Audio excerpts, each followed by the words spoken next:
أما بعد فأعوذ بالله من الشيطان الرجيم بسم الله الرحمن الرحيم قد أفلح المؤمنون الذين هم في صلاتهم خاشعون وقال سيدنا رسول الله صلى الله عليه وسلم لا يزال الله عز وجل مقبلا على العبد ما كان في صلاته ما لم يلتفت فإذا التفت أعرض عنه أو كما قال صلى الله تعالى عليه وسلم آمنت بالله صدق الله مولانا العلي العظيم وصدق رسوله النبي الكريم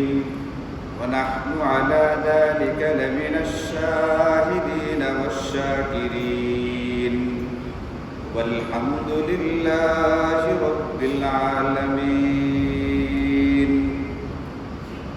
اللهم صل على محمد وعلى آل محمد كما صليت على إبراهيم وعلى آل إبراهيم إنك حميد مجيد اللهم بارك على محمد وعلى آل محمد كما باركت على إبراهيم وعلى آل إبراهيم إنك حميد مجيد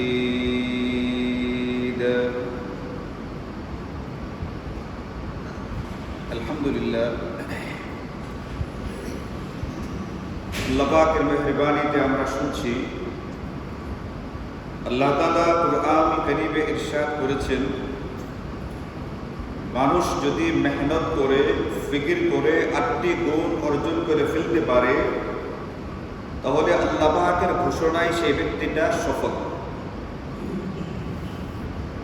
এবং যদি কোনো ব্যক্তি এই গুণগুলো অর্জন করার মধ্য দিয়ে সফলতা হাসিল করতে পারে তাহলে আল্লাহ পাকের পক্ষ থেকে তাকে জান্নাতুল ফিরদাউসকে উপহার হিসেবে দেওয়া হবে। এমন গুণগুলো কি কি? ইতোমধ্যে প্রধান যে গুণটা, যেটা না বলেই নয়, সেই গুণ আপনাদের সামনে দুটো দিক নিয়ে আলোচনা করেছি। একটি হচ্ছে ঈমানের গুরুত্ব এবং ঈমান না থাকার ফলাফল, আরেকটি হচ্ছে ঈমান নষ্ট হয়ে যায় কি কি কারণে, তার কিছু বিষয়। তাহলে 1 নম্বর গুণ হচ্ছে মানুষ যদি দুনিয়াতে এবং পরকালে সফল হতে চায়, জান্নাতের ওয়ারিস বা উত্তরাধিকারী হতে চায়, তাহলে সেই ব্যক্তিটাকে অতি অবশ্যই ঈমানদার হতে হবে, বিশুদ্ধ আকীদার অধিকারী হতে হবে। গড়গড়ে আকীদা এরকম হলে হবে না, বিশুদ্ধ আকীদা এবং ঈমানের অধিকারী হতে হবে। এই গুণ না থাকলে কোনো ব্যক্তি দুনিয়া আখিরাত কোনো ক্ষেত্রেই সফল হবে না। এটা লাগবেই, এটা ছাড়া কোনো উপায় নেই।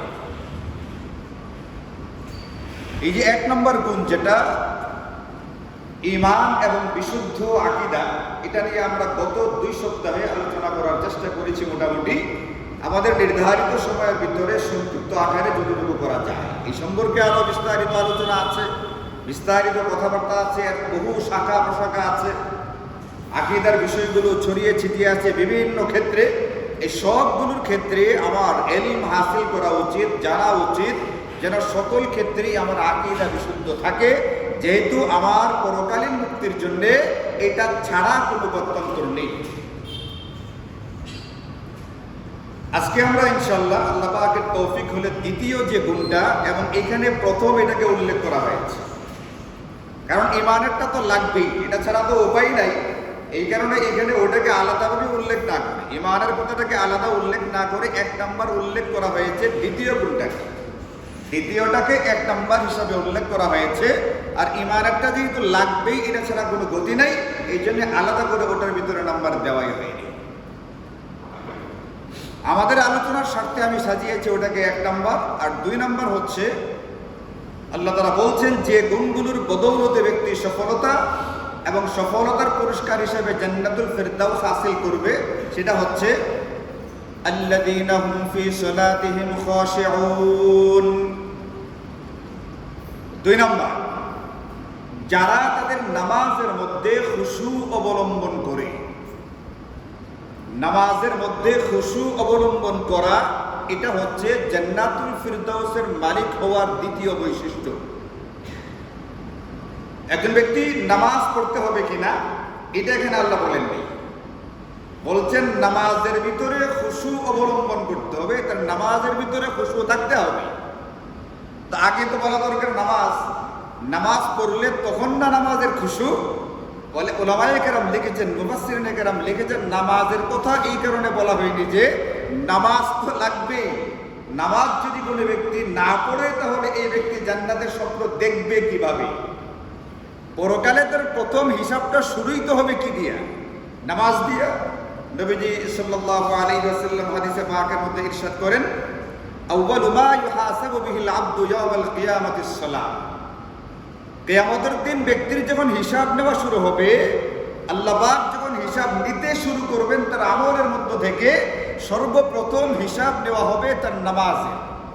ফাইন সালুহাত সালুহা সাইরু আমালি।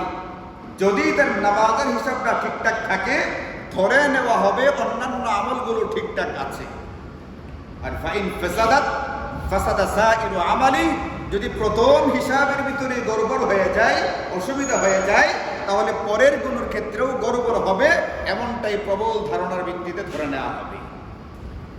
এই কারণে নামাজ পড়বে কি পড়বে না এটা বলা দরকার নাই, বড় আছে, আমি এখানে বলছি আর কি, এখানে এটা বলা হয়নি। কিন্তু কুরআনুল কারীমের অসংখ্য জায়গাতে নামাজের গুরুত্ব, নামাজের ফজিলত, নামাজ না পড়ার ধমকি নিয়ে আল্লাহ এবং তার রাসূল সাল্লাল্লাহু আলাইহি ওয়াসাল্লাম হাদিসে পাকের মধ্যে আলোচনা করেছেন।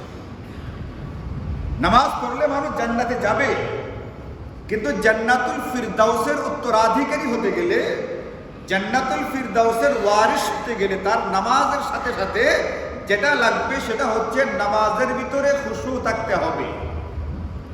নামাজের ভিতরে খুশু থাকলে উলামায়ে কেরাম লিখেছেন এটা, এই নামাজটা জানদার, মানে এই নামাজের মধ্যে প্রাণ আছে। একজন ব্যক্তি নামাজ পড়তেছে, এই নামাজটাকে যদি আমরা একটা প্রাণী ধরি, এটার ভিতরে যদি প্রাণ থাকার কথা বলি আমরা, তাহলে যে ব্যক্তির নামাজের ভিতরে খুশু থাকবে এই ব্যক্তির নামাজটা জানদার, এই ব্যক্তির নামাজটা প্রাণ বিশিষ্ট, এটার ভিতরে রূহ আছে, প্রাণ আছে। আরেকজন ব্যক্তি নামাজ পড়লো কিন্তু নামাজের মধ্যে কোনো খুশু নেই, তাহলে এই ব্যক্তির নামাজটা একটা জানদার নামাজ না, এটা একটা প্রাণহীন মৃত তুল্য একটা নামাজ। এই জন্য আমাদের নামাজটাকে যদি জানদার করতে হয়, নামাজটাকে যদি শানদার করতে হয়, নামাজটা যদি এমন হয় যার দ্বারা আমি শতভাগ ফলাফলের আশা করতে চাই, তাহলে আমার নামাজের মধ্যে খুশু লাগবে। খুশু ছাড়া নামাজ এটা তেমন কোনো প্রভাব ফেলতে পারে না। এই জন্য কুরআনুল কারীমের এক আয়াতের মধ্যে আল্লাহ তাআলা ইরশাদ করেন যে ইন্নাস সালাতা তানহা আনিল ফাহশাই ওয়াল মুনকারি ওয়াল বাগই, আনিল ফাহশাই ওয়াল মুনকার। ইন্নাস সালাতা তানহা আনিল ফাহশাই ওয়াল মুনকার। নিশ্চয়ই নামাজ মানুষকে অশ্লীল এবং মন্দ কাজ থেকে ফিরিয়ে রাখে। এখন এই আয়াতের তাফসীর করতে গিয়া হযরতে রাসূল করিম সাল্লাল্লাহু আলাইহি ওয়াসাল্লামকে জিজ্ঞেস করা হলো যে ওদের এই আয়াতের অর্থটা কি? নবীজি বললেন যে নামাজ মানুষকে অশ্লীল এবং মন্দ কাজ থেকে বিরত রাখার কথা। এখন যদি কোনো ব্যক্তি ফামাল্লাম তানহাহু সালাতুহু আনিল ফাহশাই ওয়াল মুনকার, কোনো ব্যক্তির নামাজ যদি তাকে নামাজ পড়ার পরেও অশ্লীল এবং মন্দ কাজ থেকে বিরত না রাখে, তাহলে ফালা সালাতা লাহু, এই ব্যক্তির নামাজ আসলে হচ্ছেই না। আল্লাহ বলছেন এই কথা, আল্লাহর কথার মধ্যে ভুল থাকবার কথা না যে নামাজ মানুষকে অশ্লীল এবং মন্দ কাজ থেকে ফিরিয়ে রাখবে।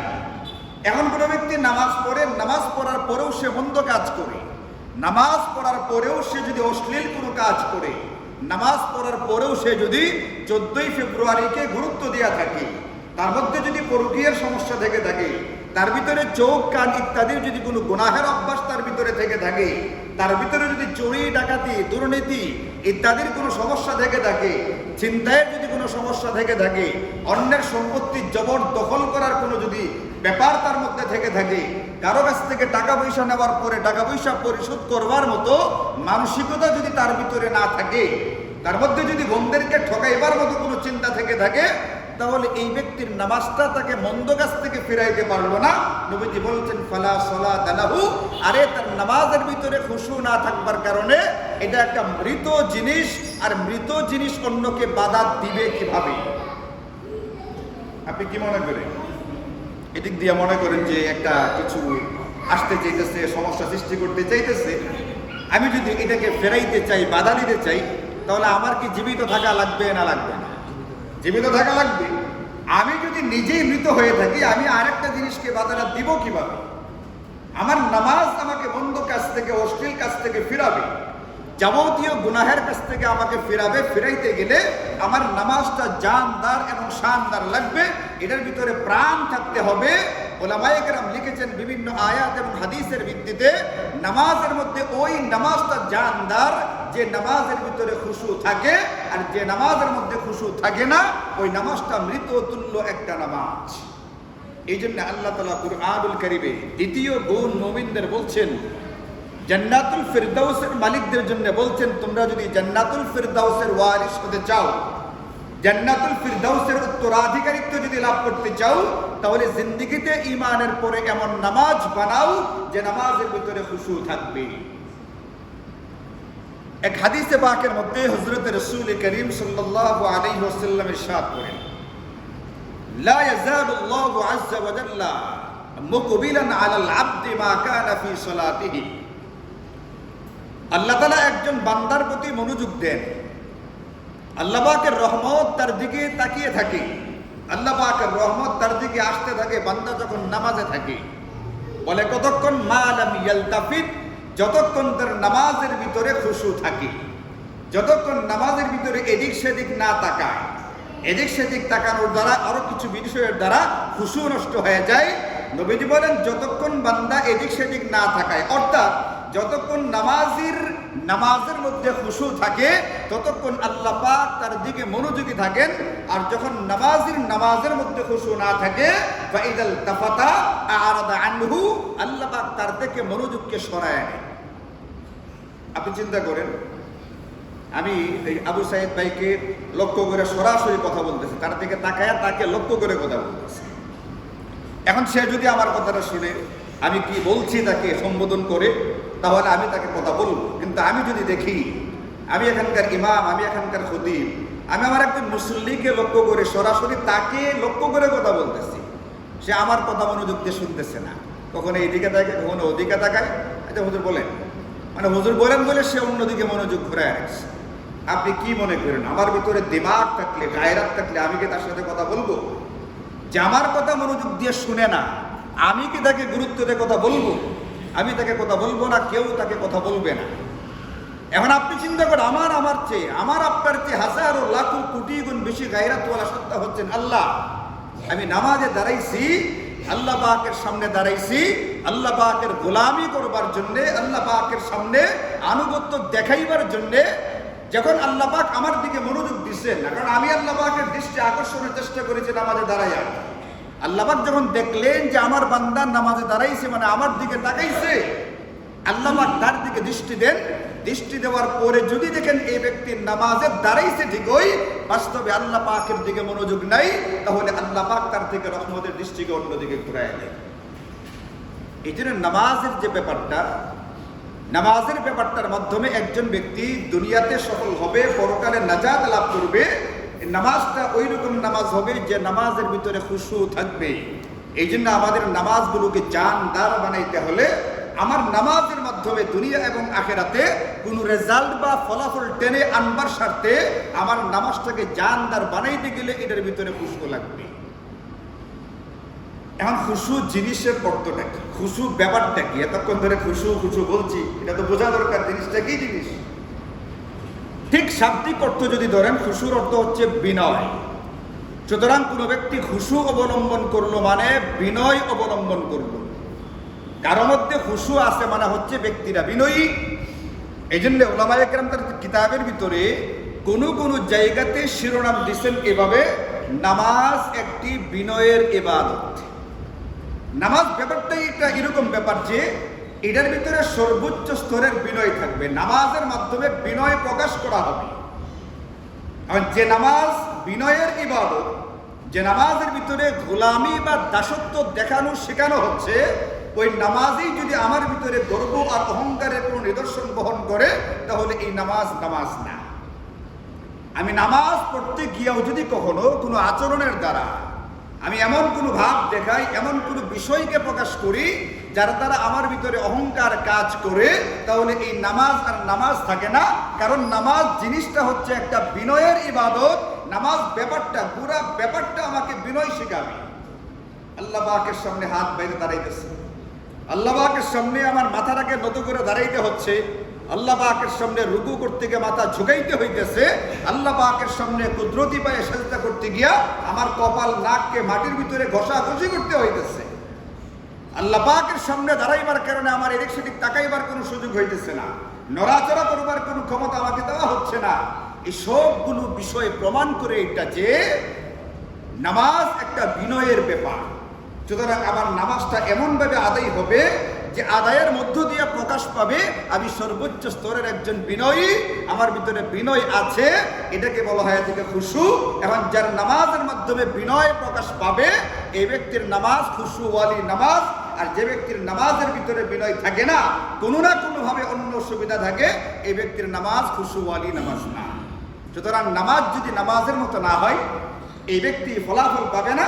নবীদের ফতোয়ায় ফালা সালাত লাহু, এই ব্যক্তির নামাজ নেই। আর নামাজ নামাজের মতো হলে এটা ফলাফল টানবে এবং এটাকে তখন নামাজ বলা যাবে। এটা শাব্দিক অর্থ বিবেচনায় করলে এটা পরিভাষায় খুশু বলতে কি বোঝায়, এই কোরআন সুন্নাহর ভিতরে যে বলা হচ্ছে এটা যে তোমাদের নামাজের ভিতরে খুশু আনো, নামাজটা যেন খুশু আলী নামাজ হয়। এই খুশুর অর্থটা লিখছেন মুফাসসিরিনে কেরাম তাফসীরি কিতাবে তাফসীলি ভাবে, শর্টকাট কিতাবে সংক্ষিপ্ত আকারে সহজে বোঝাবার জন্য আমি তাফসীরের কিতাবগুলো থেকে নিয়ে হাকিমুল উম্মাহ মুজাদ্দিদ মিল্লাত হযরত আশরাফ আলী থানভী রাহিমাহুল্লাহ সংক্ষিপ্ত আকারে যেটা বুঝিয়েছেন, স্বল্প কথায় আমি আপনাদেরকে সেটাই বলছি। আমাদের জুমার আগের বয়ানের সময়টা অনেক বড় না সংক্ষিপ্ত? অনেক বড় সময় না সংক্ষিপ্ত সময়? সংক্ষিপ্ত সময়। কাজে এখানে তো বড় করে বলবার মতো কি নেই আমাদের কাছে, সময়ই তো নেই।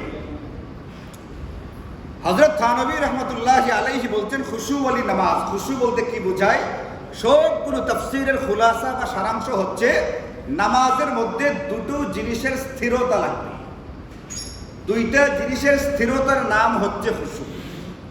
একটা হচ্ছে অন্তরের স্থিরতা, আর একটা হচ্ছে অঙ্গ প্রত্যঙ্গের স্থিরতা। খুশু কয়টা জিনিসের নাম? আসলে একটা স্থিরতা। এই স্থিরতা প্রকাশ পাবে দুই জায়গাতে, একটা হচ্ছে কালব বা অন্তরে, আরেকটা প্রকাশ পাবে আমার অঙ্গ প্রত্যঙ্গে। যে ব্যক্তির নামাজ আদায় করতে গিয়ে নামাজের ভিতরে তার কলব বা অন্তর এটাও স্থির থাকে এবং তার অঙ্গ প্রত্যঙ্গগুলো নামাজের নড়াচড়া ব্যতীত অন্য কোনো নড়াচড়া করে না, স্থির থাকে, এই ব্যক্তির নামাজের ভিতরে খুশু আছে। যদি খুশু থাকে তাহলে আগের আলোচনা অনুযায়ী তার নামাজটা নামাজ, আর নতুবা তার নামাজটা নামাজ না। সুতরাং এই নামাজের মাধ্যমে সে যথাযথ ফলাফল আশা করতে পারে। অন্তরের স্থিরতা বলতে কি ব্যাখ্যা করে বুঝিয়েছেন এটা? অন্তরের স্থিরতা মানে হচ্ছে যখন ব্যক্তি নামাজ পড়বে, নামাজ আদায় করবার সময় সেই ব্যক্তির অন্তরে শুধুমাত্র আল্লাহ পাকের খেয়াল থাকবে, অন্য কোনো খেয়াল তার অন্তরে আসতে পারবে না। না চাকুরির, না দোকানের, না সন্তানের, না সম্পত্তির, না জায়গা জমির, অন্য কোনো হিসাব তার অন্তরে আসবে না। তার অন্তর ওই সময় শুধুমাত্র আল্লাহ পাক থাকবেন। যদি একদিকে তার কলবটা থাকে তাহলে সেই ব্যক্তির অন্তরটা স্থির আছে। আর যদি শুধুমাত্র আল্লাহ পাক না থেকে দুনিয়ার অন্যান্য জিনিসগুলো আমার অন্তরের ভিতরে চলে আসে, এর মানে হচ্ছে অন্তরটা আল্লাহ পাকের দিকে মোতাবজ্জহ হইয়া এক জায়গাতে স্থির নেই, অস্থির হইয়া দোকানে বাজারে এখানে সেখানে ঘোরাঘুরি করতেছে, এর মানে আমার অন্তরের খুশু আর রইল। অনেক সময় এমন হয়েছে, এখানে যেহেতু আমরা এখানে উদাহরণ দিই, আসরের নামাজ 3 রাকাত, তাই না? 4 রাকাত। আসরের নামাজ 4 রাকাত, তার মানে এটা আপনাদের জানা আছে। আসরের নামাজ কয় রাকাত? না 3 রাকাত না, আপনাদের জানা আছে আসরের নামাজ 4 রাকাত। আমি 3 রাকাত নামাজ পড়া সালাম টালাম ফিরাইয়া তারপরে অন্যান্য তাসবিহ পড়া হয়ে গেছে। তাসবিহ পড়ার কথা কেউ গুনগুন গুনগুন করে এখানে বসে ওখানে বসে। কি হয়েছে ভাই, কি সমস্যা? হুজুর মনে হইতেছে নামাজ 4 রাকাত হয়েছে না। আমি জিজ্ঞেস করলাম আপনাদেরকে আরো কারো খটকা লাগে মনে হইতেছে? বলা হ্যাঁ মনে হইতেছে। পরে কে 2-4 জনে বলতেছে। এর মানে হচ্ছে আমি যখন 3য় রাকাতে দাঁড়াইবার কথা, আমি 3য় রাকাতে বসে গেছি। 3য় রাকাতে বসবার পরে তাশাহুদ পড়া হয়েছে, দুরূদ শরীফ পড়া হয়েছে, দোয়া মাসুরা পড়া হয়েছে। 3টা জিনিস পড়ার পরে সালাম ফিরানো হয়েছে। তখনও পর্যন্ত কোনো একজন ব্যক্তি সুবহানাল্লাহ বলে লুকমা দিচ্ছে না। এর মানে কারো মাথার ভিতরেই নামাজের সংখ্যা কয় রাকাত হয়েছে এটা আছে না নাই? তাহলে বলেন ওই দিনের আমাদের যে নামাজটা, ইমাম মুসল্লি আমাদের দুনো দলের কোনো ব্যক্তির কি নামাজের ভিতরে খুশু ছিল না ছিল না? যদি নামাজের ভিতরে খুশুটা আল্লাহর দিকেই থাকতো তাহলে আমাদের প্রত্যেকের হৃদয়ের ভিতরে এটা আঘাত করতো, টাচ করতো, জানা হচ্ছে না নামাজ তো কয় রাকাত পড়ার কথা, 4 রাকাত পড়ার কথা, 3 রাকাতে আপনি বসবেন কেন? বসবার সঙ্গে সঙ্গে আমাকে সুবহানাল্লাহ বলে কি দেওয়ার কথা। যদিও আমাদের দেশে লুকমা দিয়ে কি বলে? লুকমা দেওয়ার কথা কি বলে? সুবহানাল্লাহ বলে। আচ্ছা, আল্লাহু আকবার দিলে ওটা গুনাহ হবে না, অসুবিধা হবে না, কিন্তু হাদিসে বলা আছে কি বলে লুকমা দেওয়া? সুবহানাল্লাহ। মানে কি আশ্চর্য কথা, কি করলেন এটা আপনি? সুবহানাল্লাহর ভিতরে কি অর্থ আছে? আশ্চর্য, বিস্ময় বোঝাবার একটা অর্থ আছে। নামাজ পড়ার কথা 4 রাকাত, আপনি 3 রাকাতে কি হয়ে গেছেন গা? বসে গেছেন গা। এই জন্য আপনি সুবহানাল্লাহ বলে আশ্চর্য হবেন। কি হলো ব্যাপারটা? এটা কিছু একটা হইতেছে, অসুবিধা হইতেছে। খুশু থাকার কথা, মনোযোগ থাকার কথা কার দিকে? আল্লাহর দিকে। নামাজে দেখা যায় ইমাম সাহেবেরই কি নেই, মনোযোগ নেই। ব্যাপারটা কিরকম হলো না? এই জন্য আপনি সুবহানাল্লাহ বলে কি করার কথা? বিস্ময় প্রকাশ করার কথা। কেউ সুবহানাল্লাহ বলছে না। 3 রাকাত পড়া নামাজ শেষ, বহু উপরে ধরা বসছে, আলাপ আলোচনা কইরা, সলা পরামর্শ কইরা, সবাই মিলে সিদ্ধান্ত নিয়ে সময়টা দেখা না 4 রাকাত পড়তে লাগে 8-10 মিনিট, দেখা গেছে 6-7 মিনিট পরে সালাম ফিরানো হয়ে গেছে। হিসাব নিকাশ কইরা খুঁজে বের করা হয়েছে নামাজ কয় রাকাত পড়া হয়েছে। নামাজে খুশু ছিল না ছিল না? ওলামায়ে কেরাম বলছেন আল্লাহ তুমি তোমাকে বললেন এই কথাটা, জান্নাতুল ফিরদাউসের মালিক হইতে গেলে তোমার ভিতরে খুশু লাগবে। খুশুটা লাগবে। খুশু কি? স্থিরতা। 1 নম্বর স্থিরতা, কলবের অন্তরের ভিতরে স্থিরতা। আল্লাহ ছাড়া অন্য কেউ তখন অন্তরে আসতে পারবে না। 2 নম্বর স্থিরতা থাকবে আমাদের অঙ্গ প্রত্যঙ্গের ভিতরে। বাহ্যিক যে অঙ্গ প্রত্যঙ্গগুলো আছে এটার ভিতরে স্থিরতা লাগবে। এটার ভিতরে স্থিরতার অর্থটা কি? নামাজের মধ্যে এদিক সেদিক তাকানো যাবে না। নামাজের মধ্যে থাকা অবস্থায় ব্যক্তি তার দৃষ্টি কোথায় রাখবে এটা বলে দেওয়া আছে। যেমন দাঁড়ানো অবস্থায় দৃষ্টি থাকবে সেজদার জায়গাতে। রুকুতে গেলে তার দৃষ্টি থাকার কথা 2 পায়ের বৃদ্ধাঙ্গুলির মধ্যে। সেজদায় গেলে তার দৃষ্টি থাকবে নাকের ডগার মধ্যে। বসা অবস্থায় তার দৃষ্টি থাকবে কোলের মধ্যে। এরকম যখন যে অবস্থায় থাকে, নামাজের যে অবস্থাটা হয়, কোন অবস্থায় কোথায় দৃষ্টি রাখবে সেটা তাকে বলে দেওয়া আছে।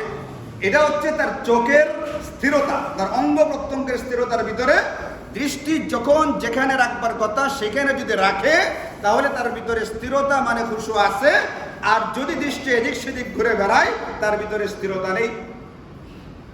আপনি যখন দাঁড়াবেন, দাঁড়ানো অবস্থায় যখন থাকবেন আপনি, তখন আপনার হাতগুলো থাকার কথা ডান হাতের 2 আঙ্গুল দিয়া, বৃদ্ধাঙ্গুলি এবং কনিষ্ঠ আঙ্গুল দিয়া বাম হাতের এই গোড়ালিটা কবজিটা ধরে বাকি 3 আঙ্গুল উপরে রেখে নাভির নিচে হাতটাকে ছেড়ে দেওয়া। তার হাত এইভাবে থাকার কথা। এখন কারো হাত যদি এইভাবে না থাকে, অন্য কোনোভাবে থাকে, তাহলে তার অঙ্গ স্থির না অস্থির? অস্থির হয়ে গেছে। তার মানে ঠিকঠাক মতো যেখানে থাকার কথা সেইখানে নেই। এর মানে এই ব্যক্তির ভিতরে খুশু বা স্থিরতা নেই। আপনি যখন বসবেন তাশাহুদের জন্য, বসবার সময় আপনার এই 2টা হাত হাঁটুর উপরে থাকার কথা। এমনভাবে রাখবেন যেন সামনের দিকে ঝুঁকে না পড়ে।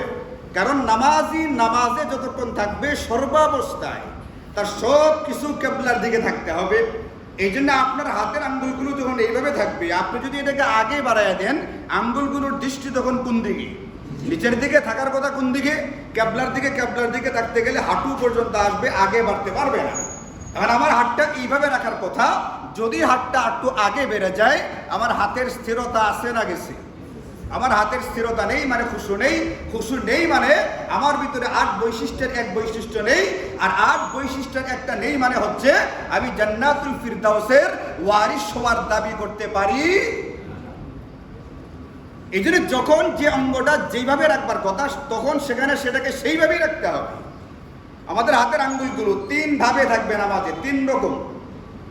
আমার হাতের আঙ্গুলগুলো রুকু আর সেজদা ছাড়া অন্য সব সময় স্বাভাবিক থাকার কথা, মানে না ছড়ানো, একবারে না বন্ধ, স্বাভাবিক, না ফাঁকা না একেবারে বন্ধ, হালকা একটু ফাঁকা এরকম থাকার কথা। সব অবস্থায় এটা থাকবে, শুধু 2টা জায়গা ব্যতিক্রম। রুকুতে যাওয়ার পরে আঙ্গুলগুলো সবগুলো ছড়ায়া দেওয়ার কথা, ছড়ায়া দিয়ে আঙ্গুল দিয়ে হাঁটুটাকে শক্ত করে ধরার কথা, এটা হচ্ছে রুকুর বেলায়। আর সেজদার ভিতরে আঙ্গুলগুলো একভাবে মিলিয়ে দিতে হবে, এইভাবে একবারে লেগে থাকবে একটা সঙ্গে আরেকটা।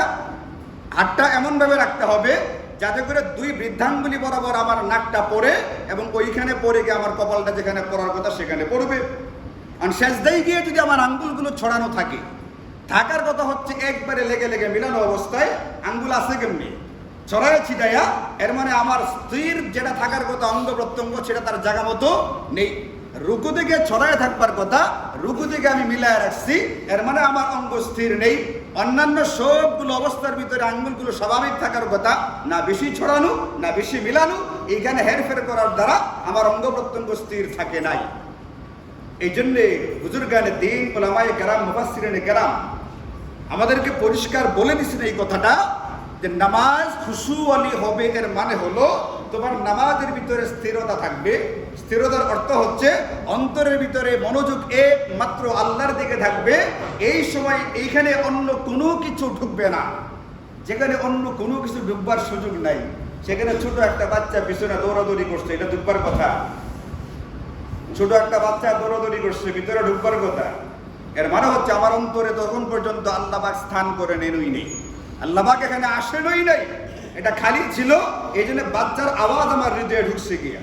যদি এখানে আল্লাহ থাকতেন, মনোযোগ পুরোপুরি যদি আল্লাহর দিকে থাকতো, তাহলে বাচ্চার চেঁচামেচি আমার এখানে ঢুকবার কথা না, মোবাইলের আওয়াজ আমার এখানে ঢুকবার কথা না, গাড়ির শব্দ আমার এখানে ঢুকবারই কথা না। যেহেতু সাহাবায়ে কেরামের হৃদয়ের ভিতরে আল্লাহ পাক পুরোপুরি ঢুকতেন মানে আল্লাহ পাকের মনোযোগ এখানে আসতো, আল্লাহ পাক দৃষ্টি দিতেন। এই জন্য এর চেয়ে বড় বড় ঘটনা ঘটবার দ্বারাও তারা নামাজের ভিতরে টের পান নাই। আর আমাদের 19 থেকে 20 হলে আমরা কি পাই? নামাজের ভিতরে দেখে অন্যের নামাজের কি দশা হয়েছে সেটাও আমি বলতে পারি, কি করতেছে না করতেছে। এই জন্য 1 নাম্বার অর্থ হচ্ছে এটা, আমার অন্তরের ভিতরে শুধুমাত্র আল্লাহ থাকবেন, দুনিয়ার কোনো কিছু আমার এখানে থাকার কথা না। আর 2 নাম্বার, আমার অঙ্গ প্রত্যঙ্গ ঠিক থাকবে, দৃষ্টি ঠিক থাকবে, হাত পায়ের নড়াচড়া ঠিক থাকবে, কাপড় চোপড় পরিষ্কার করার স্বার্থে কোনো রকম নড়াচড়া করা যাবে না, সেজদার জায়গা সাফ করার জন্য ফু দেওয়া যাবে না, এরকম কোনো রকমের হেলাধুলা, শরীরটাকে হেলানো দোলানো নড়াচড়া করা ওয়াহিদুল অযাচিত, এইগুলো একটাও করা যাবে না। যদি এইগুলো না থাকে তাহলে আমার নামাজের ভিতরে খুশু আছে, তাহলে আমার নামাজটা নামাজ, এবং এই নামাজের বিনিময়ে আমি সফল, এবং এটার ফলাফল হচ্ছে জান্নাতুল ফিরদাউস। আর যার নামাজের ভিতরে এই খুশু নাই, এর মানে আমার নামাজটা নামাজ না, এর মানে আমি সফল না, এর মানে আমি এই নামাজ দিয়া নিজেকে কোনো রকমের জাহান্নাম থেকে বাঁচাইতে পারলেও জান্নাতুল ফিরদাউসের ওয়ারিস হিসাবে দাবিদার হতে পারবো না।